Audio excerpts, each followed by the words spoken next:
Ayan, so ano mong gawin is search mo tradingview.com sa ano mo, sa browser mo. Kung ano mong browser yan, Safari, Google, or kahit ano. No? And then, after nyan is click mo tong get started. No? So, gawin mo na lang, follow mo na lang ako. Pwede mo tong stop kapag pinapanood mo ko. No? Or pwede mong slow down yung video. Okay? Yan. So, after nung get started, sabit mo lang yung sign up and then pwede mo siyang i-continue with your Google account. So, kung ano man yung Google account mo dyan, di ba? So, para mabilis na. Hindi, wala ka nang alalahaning ano, password. Ayan, so tingnan natin. Ayan, so meron na ako, naka-sign in na ako, no? Sa Google, sa TradingView. Tapos, after nyan is makikita mo tong products. No? So, dito naman kahit hindi ka muna mag-subscribe, pero siguro late, if ever gusto mo mag-subscribe, I suggest itong monthly na na essential lang. No? So, pwede rin naman yung annual kung may budget ka, di ba? So, para mas tipid din. No? So, either way, kahit ano naman. No? Okay, so click mo to super chart and then, ayan. So, for sure, almost same tayo ng chart kapag pinollow mo yung pinapindot ko sa'yo. Ayan, so tapos, click-click mo lang yung garit niyan. So, X mo to, no, kung ever lumabas mo sa'yo.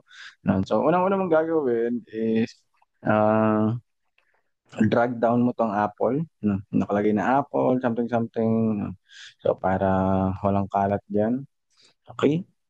And then, ang gawin muna natin is maglinis muna tayo ng chart, no? So ng trading view, so para hindi makalat tingnan. So, pinaka-suggest ko, delete mo tong indices, no? Itong mga indices. So, meron dyan sa gilid, sa right corner niya yung parang trash bin or trash can. Click mo lang yun, so para ma-delete. And then, delete mo rin lahat to, no? Ayan. Delete. Ayan so itong trash can na to. Delete. And then din tong stock, so delete mo rin. Apple, Tesla, Netflix, delete mo rin. And then tong futures, pwede mo rin delete. No? So, delete mo rin.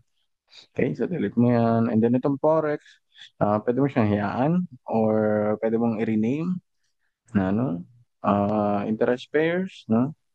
Pairs of interest. No? Ayan. So, ito, yaman na muna to. So, itong USD JPY, sinasuggest ko, delete mo to. No? So, pero pwede mo rin naman siyang i-maintain. No? So, sa akin lang din, delete ko to kasi hindi ko favorite itong USD JPY. Eh. Bias eh. Okay.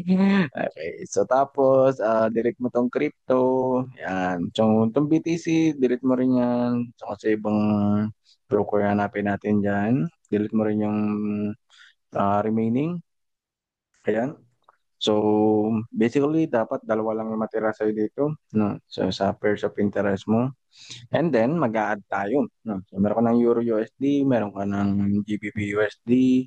So, dagdag ka pa ng currency pair. So, para magdagdag, so click mo itong sa watch list, itong add symbol, no? And then, ito, dagdag mo na itong gold, XAU USD, so, o Wanda, dagdag mo na yan.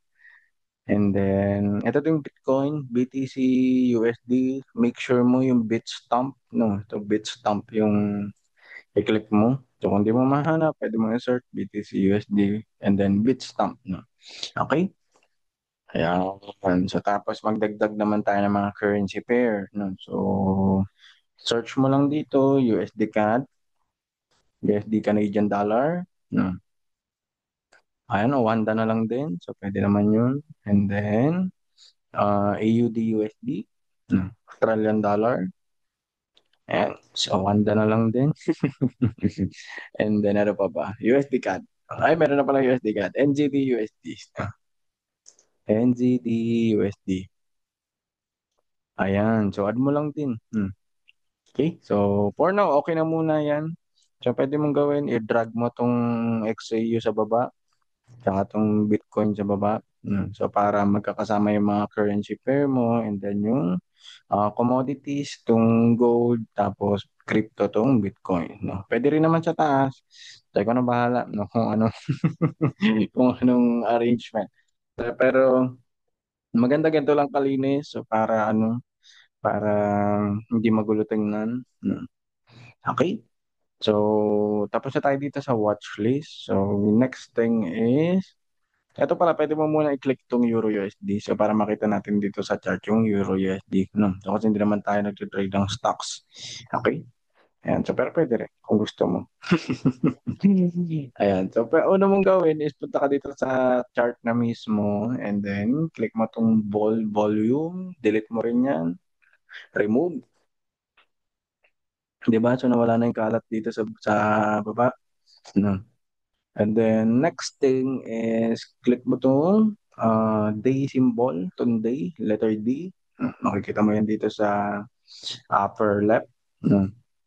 And then star mo to. So follow mo yung sa akin. No? Star mo itong 1 minute, itong 5 minutes, itong 15, itong 30, ayan, saka itong 1 hour, itong 4 hours, and then 1 day, and then finally yung 1 week. Yan. So, click ka lang dito para wala na. Ayan. So, makikita mo yung, kung pinalo mo, makikita mo same na tayo dito ng time frames. No? Yan yung time frames na tinatawag. 1 minute time frame, 5 minutes time frame, 15 minutes time frame, 30, 1 hour, 4 hour, daily, and then weekly, no, time frame. So, ang representation lang yan is, syempre kapag nasa 30 minutes time frame ka, so it means per candle is 30 minutes, no, bago siya ma-form or mag-close, no. So isipin mo, 30 minutes bawat isang candle yan. Okay? Kapag ka 15 minutes bawat candle dito. Siyempre kapag ka day, isang araw bago mag-close yung bawat candle. So ganun lang. So yun yung best representation ng time frames. Okay? Ayan. So ngayon, tapos ka na sa time frame. Ang next naman is yung mga tools, no? Yung drawing tools mo, yung gagamitin mo pang-analyze, no? So gawin mo is makikita mo dito sa left yung yung mga tools diyan. So click mo tong trend line, yung pass lang. Okay? So tapos star mo rin to. Star mo yung trend line, star mo yung horizontal line, and then yung vertical line, star mo rin. So, ayan. So, okay na yan. So, makikita mo meron na tayong same na tayo dito. So, yun na yung mga drawing tools. So, parang pang shortcut lang yun kaysa hanap-hanapin mo siya dito lagi. Di ba? So, at least dito na lang.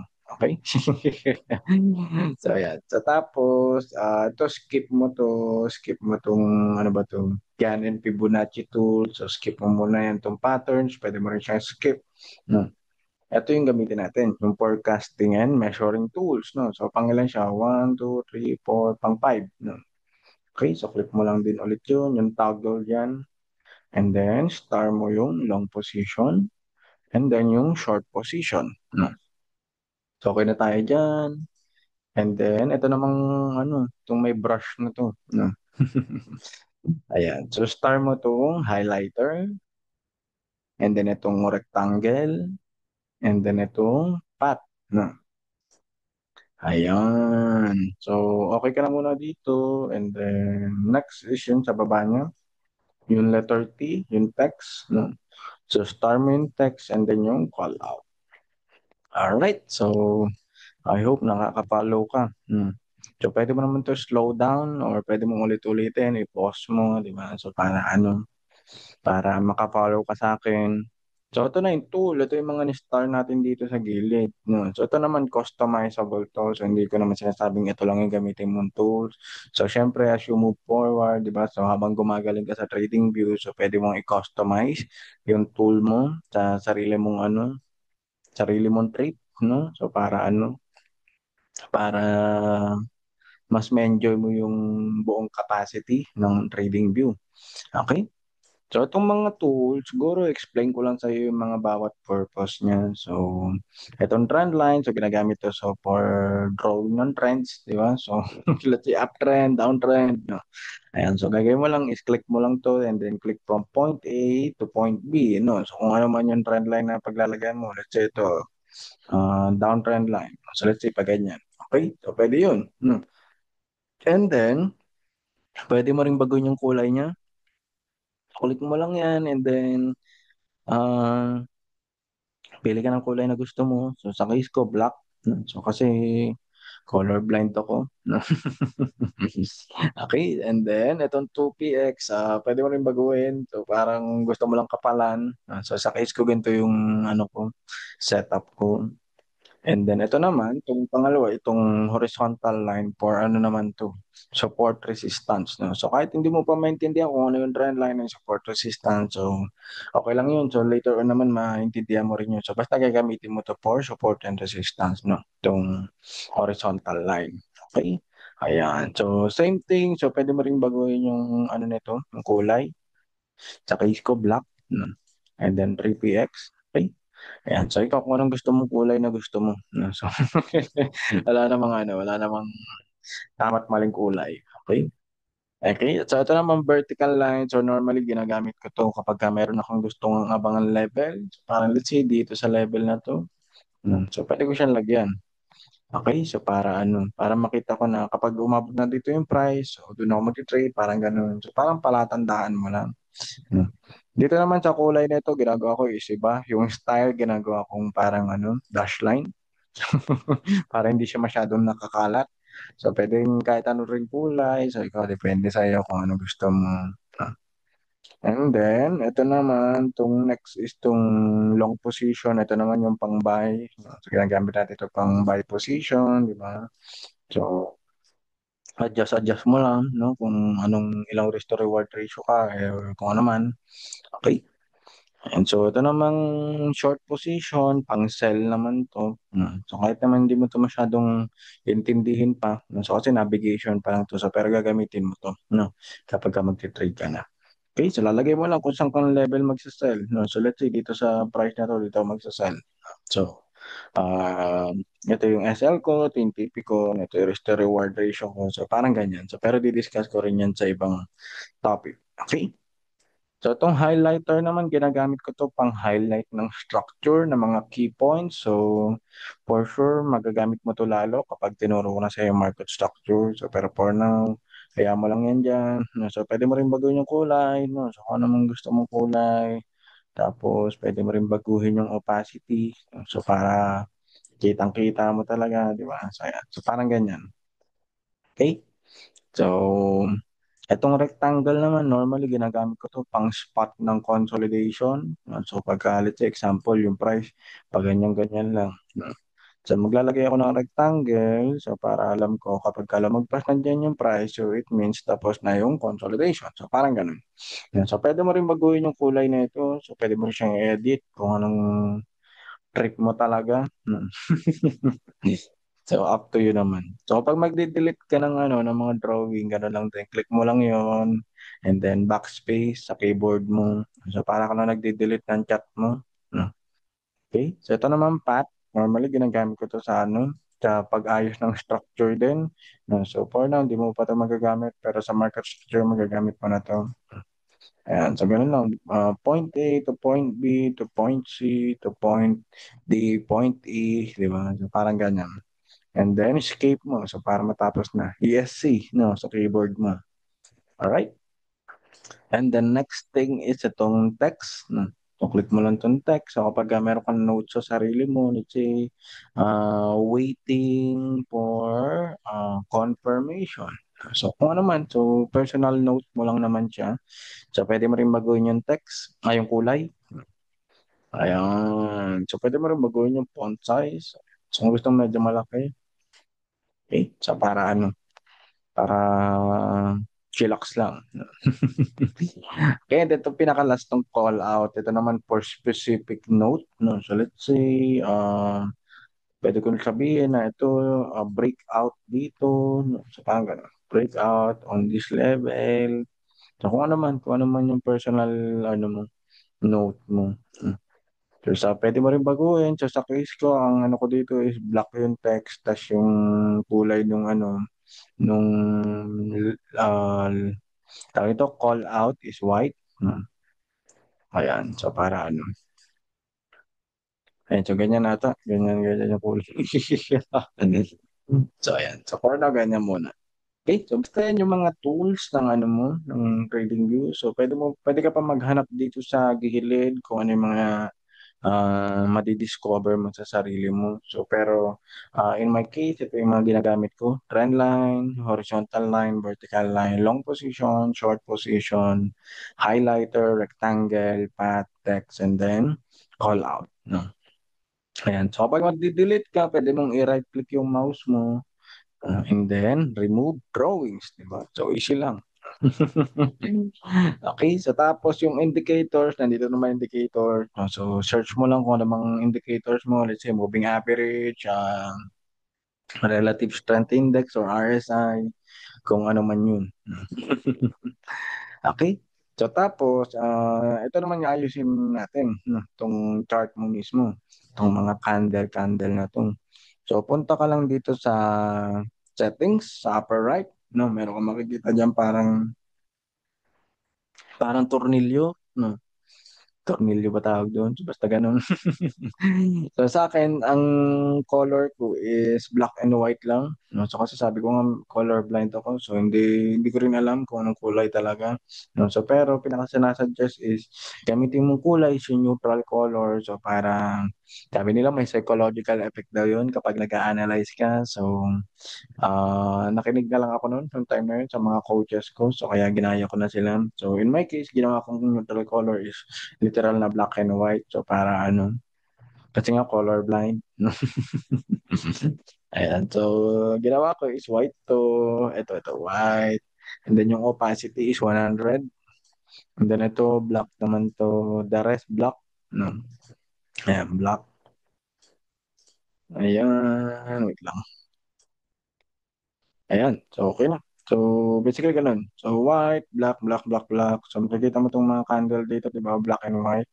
So yung white, yun yung bullish. Yung black, yun yung bearish na candle. So next thing is gusto ko kasi tanggalin itong mga grid lines na to. So kasi gusto ko mas malinis yung chart ko talaga. So pwede mo akong gayahin kung gusto mo. So itong canvas and then itong grid lines, makikita mo itong grid lines. Click mo yung white. And then 100% opacity. Next, same thing din doon sa katabi niya. So white din and then 100% opacity.